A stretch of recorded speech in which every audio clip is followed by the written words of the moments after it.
Chris here, and welcome to my channel, and welcome to a 3-day vlog to wrap up December.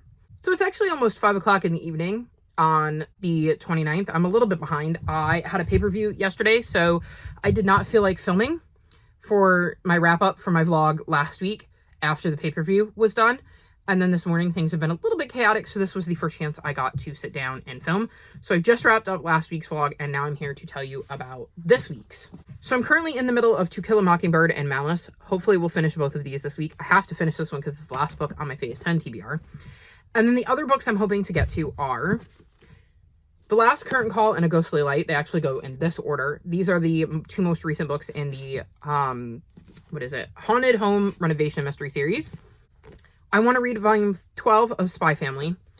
I need to read Honeymead Murder. That will definitely get read at some point on sprints that I will either do today, tomorrow, or Tuesday. Then I want to finish Under the Egg. I started this last night and I got to page 144. This follows Theo. And at the start of the book, her grandfather dies. Her mother is not really capable of taking care of her the way a mother should. She's a bit in her own head. And so Theo is wondering how she's going to take care of them. And her grandfather's last words were under the egg. And she doesn't quite know what that means until one day she accidentally spills rubbing alcohol on a painting of her grandfather's that just so happened to have an A on it. And the paint comes off, and underneath she finds what looks to be an older painting that definitely feels like it is from some famous painter that may or may not be stolen. So she's now investigating this painting. I'm quite enjoying this. I really want to know how her grandfather got this painting, who it's by, whether it was stolen or not, like how it came to be in her grandfather's possession, and how she's going to manage to work out where this painting came from and, you know, like the details of it. I've really enjoyed the mystery so far. I'm enjoying, like I said, following Theo as she tries to piece this together. So no reason I won't finish this. And if I finish that and manage to read this so I can get to this, then I can read Unraveled, which is the newest book in the Keeper of the Lost City series.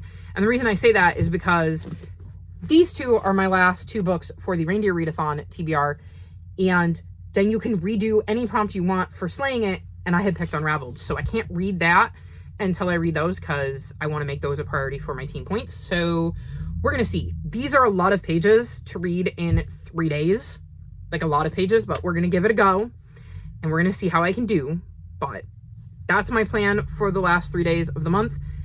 I also apologize for the background noise. Apparently everybody has decided to make noise while I film, but this was when I had the opportunity to do it. So those are my plans, and I will check back in tomorrow and give you an update on how I'm doing.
So I'm going to start this clip off by saying Happy New Year! It is officially 2025. I obviously did not check in like I was hoping to, but I got a lot of books read. It is actually technically almost the second. This is the first chance I've gotten all day to sit down and film.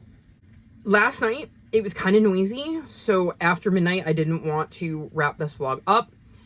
And then this morning, my allergies were really bad, and then I ran and gave the last of the little ones their Christmas presents.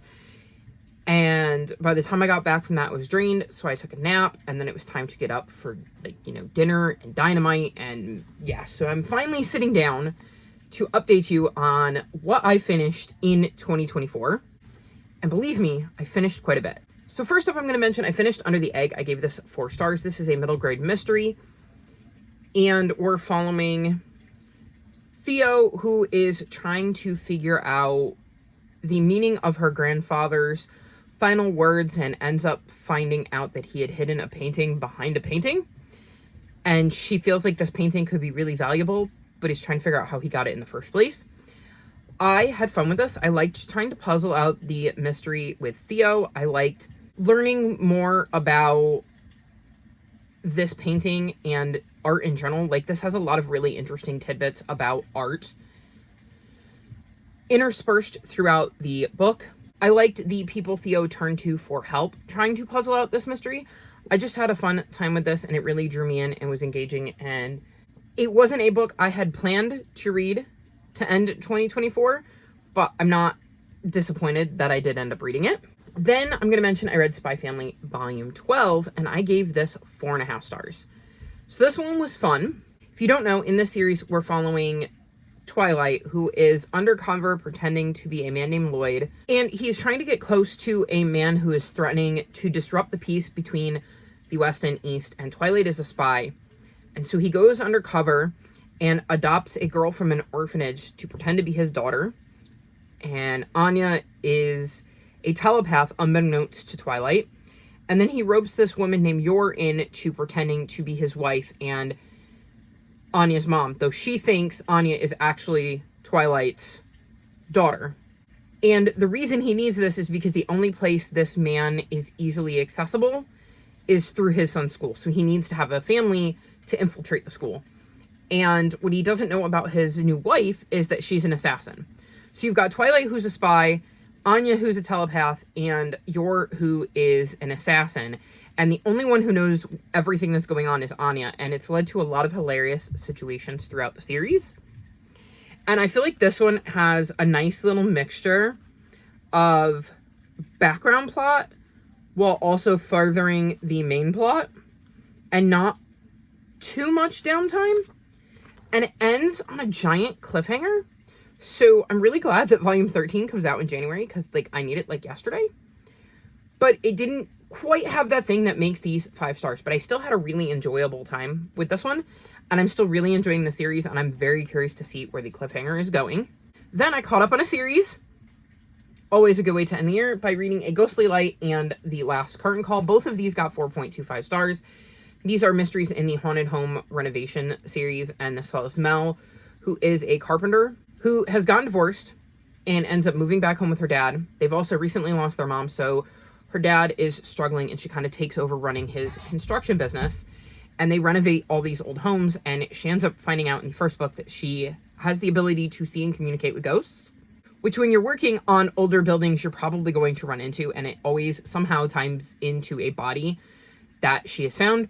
In A Ghostly Light, she is working on a lighthouse, and her friend Alicia's abusive ex-husband shows up and ends up falling down the lighthouse stairs, and Alicia becomes the main suspect, and obviously Mel doesn't think she's the one that did it, so looks into it, and is also dealing with a ghost who inhabits the lighthouse. And then in The Last Curtain Call, she's drafted to help renovate this really old theater, and there are some squatters there. And as she's looking around the building, like being given a tour by the representative of the group who's putting in the money to renovate this theater, the kind of, I don't want to say the leader of the squatters, but the one that seemed to be the one they all looked to, per se, ends up showing up dead. And she realizes that this theater is extremely haunted. So she's dealing with a lot in both of these books. I liked the mysteries in both of them. I thought they were both really intriguing. And it was really fun trying to slot the pieces together. I will say that there was a thing that happened at the end of book 6, because these are books 7 and 8, that I did not remember. And it's not to do with the mysteries. It's to do with Mel's personal life and, like, the background stuff there. And I was just like, when did this change? Like, when did this thing happen, and how did I miss it? Luckily, throughout book 7, there was something that was referenced that kind of jogged my memory. I still don't remember the thing happening, but at least I was able to place some of the events in context with what I do remember for book 6. So apparently in book 6, I was really focused on the mystery and not the background stuff, because I can remember the mystery from book 6, but not the stuff that happened to Mel. I believe this might be a potentially completed series. This book certainly felt like it could be a series ender, and this was released in 2020, so I don't know that we're going to get any more books from the series. So I've moved this to my status unknown page, because as far as I can tell, there's no planned books yet. So I'm counting it kind of as done, and I feel like it left on a satisfying note. So if it is, I would be totally happy with that. I had a fun time with both of these and think they're very good additions to the series. Then I finished To Kill a Mockingbird, and I gave this 4 stars. This follows Scout, and we see a lot of her life growing up with her brother Jem and her father Atticus. And there is this house that is near theirs where the son is kind of shut up in the house. He did some bad things when he was younger, so his dad just kind of locked him away. And when his dad died, his brother kind of took over, and we see a lot of Scout and Jem talking about this house, talking about the son that has been locked away for years and years and years, wondering what he looks like, wondering what he does with his free time, wondering if he ever comes outside, and just being kind of scared of that house like everybody else is in the neighborhood. And then her dad is a lawyer and ends up taking the case of defending a black man who's been accused of raping a white woman. And this takes place during a time period where that is just, kind of par for the course, and Atticus is going to have an extremely uphill battle of convincing a jury that the white woman is lying. So there are a lot of racial tensions tied up into this book, and this is why it's banned. So I picked this up because it was on a banned books list. And the moment you say something has been banned, I want to know why. And then all of a sudden I want to read it. Because now you've given me a motive to read it. And from what I can tell, the reasons that this book is banned is the casual racism that is in this book, which I totally get, because that definitely did bother me. There's a lot of the N-word being thrown around. But this was written in 1960. So I'm going to assume that that was still pretty prevalent back then in the way people talked, and would be accurate to the time period where this book was set. There is obviously description of the rape accusation. So there's talk about rape and the rape accusation. And there is a lot of talk about the context of race and how people who were black were seen as less, and the racist connotations of, well, of course the black man would be lying and not the white woman. And like I said, with all of the usage of the N-word and the way black people were treated, it definitely shines a light on that, because Atticus is absolutely defending his client. And he's doing so in such a way where he's trying to teach his kids that you need to kind of look at the facts of the case, not the race of the participants, and is very against that kind of thinking. And it kind of looks at the injustice of the way things were back then. And I totally understand now why it's been banned.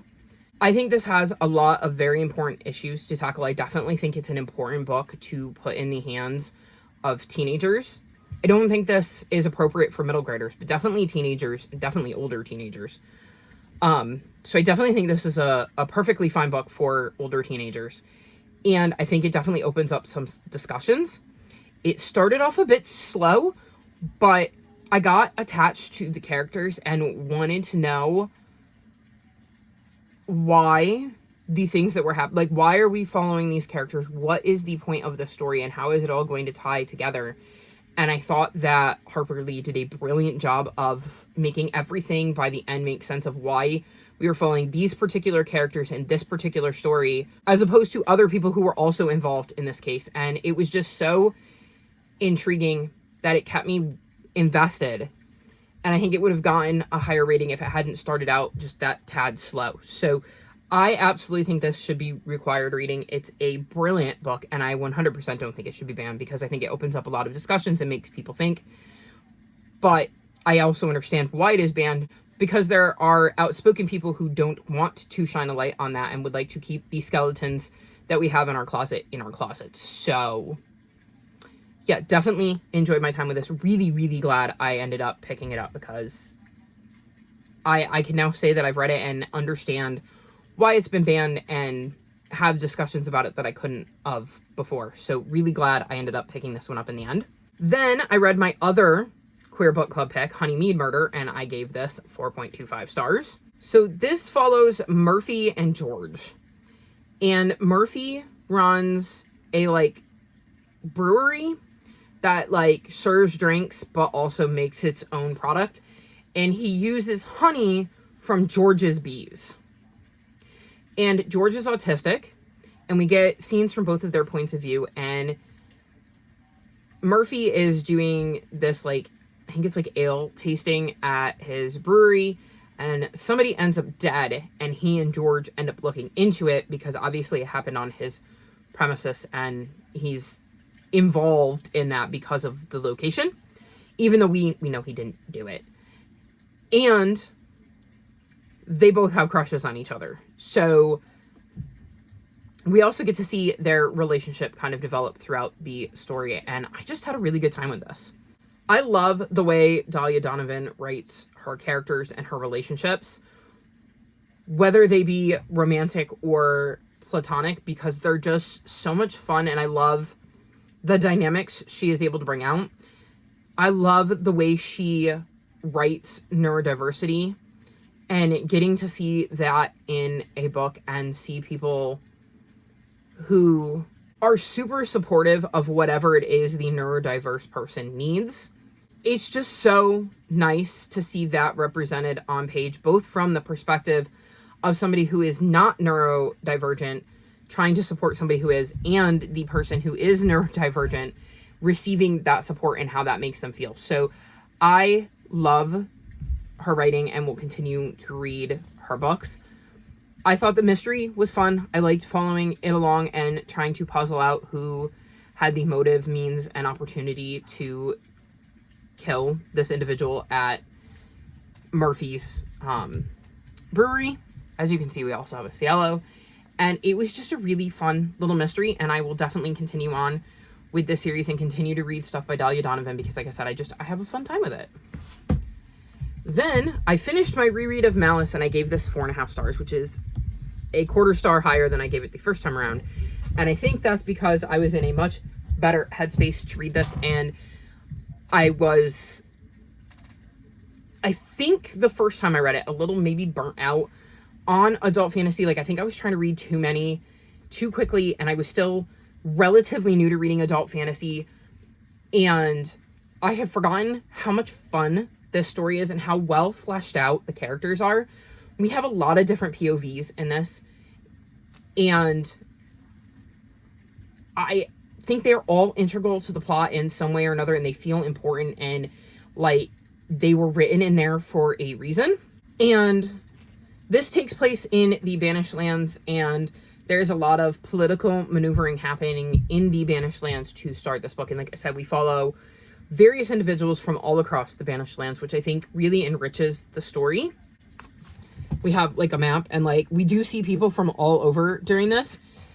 And like I said, I really like how that all kind of connects, and the characters that John Gwynne has chosen to follow. And I just really, really had a fun time with this the second time around, and it was really cool to kind of see, knowing what was going to happen and what is going to happen, because I've read the first 3 books, and seeing how some of the setup for that is laid out in this book, like seeing how well he managed to craft this story and drop these little hints that I didn't notice the first time around. So I had a really, really, really good time with this, and I definitely think it was a good idea to pick up the series and start over. So very much looking forward to Valor. Very tempted to try to squeeze it into January, even though I know that would be very, very silly, given that I'm hoping to get to book 13 in the Wheel of Time. I'm reading Fourth Wing, and I'm reading The Final Empire, and that just does not seem like a good idea, so it's probably going to have to wait till February. But reading this made me want to pick up Valor sooner rather than later, so I'm so glad that I decided to pick the series back up and reread it, because I'm having a lot of fun with it. And then, the very final book I read at the end of 2024, my 476th completed book of 2024, was a 5-star read in Unraveled. Y'all, I loved this. So this is book 9.5 in the Keeper of the Lost City series. And this series follows Sophie, who has the ability to hear other people's thoughts. And in that first book, finds out it's because she's actually an elf, not a human, and gets brought back to the elven realm where she meets all these other elves and finds out she's a particularly special one. And there's a reason that she was hiding with the humans. And I've loved every book in this series. And this book is the first one that is not told from Sophie's point of view.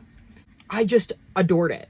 Shannon Messenger basically said that the reason we had to have book 9.5 and not 10 is because as she was trying to write book 10, it just wasn't working, because there was a piece of the story that was missing, and it just was not fitting into the way that book 10 was flowing. But we needed that piece of the story, so she had to give us book 9.5, because we needed this piece that is contained in this book.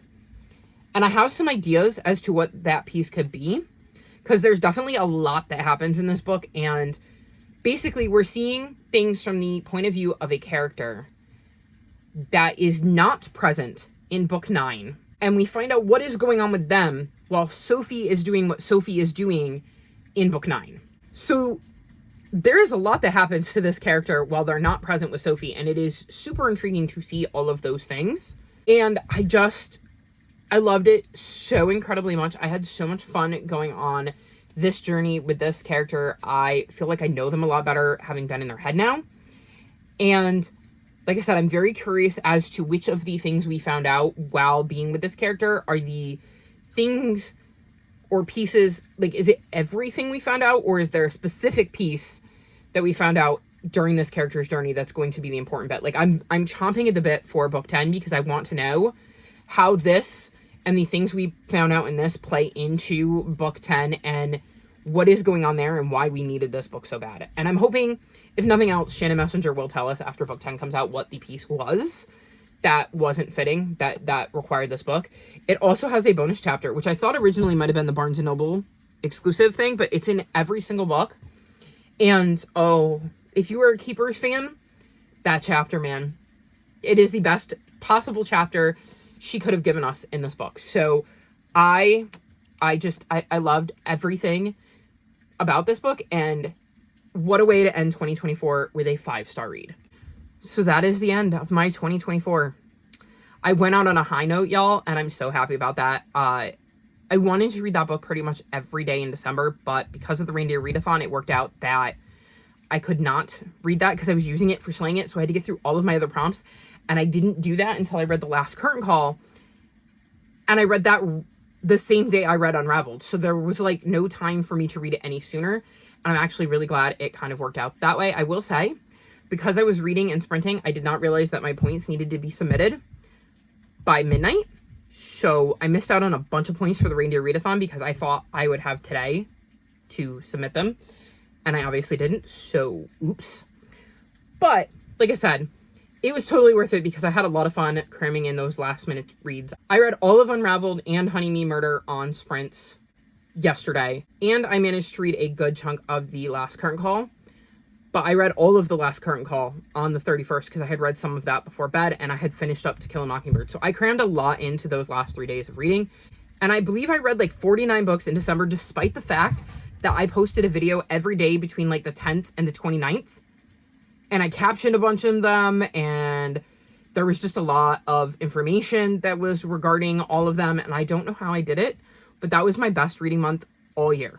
I read the most books, I had the highest rating, I was the most productive on BookTube. Like, I don't know what it was about December, but this is probably the best December I've had in a very, very long time.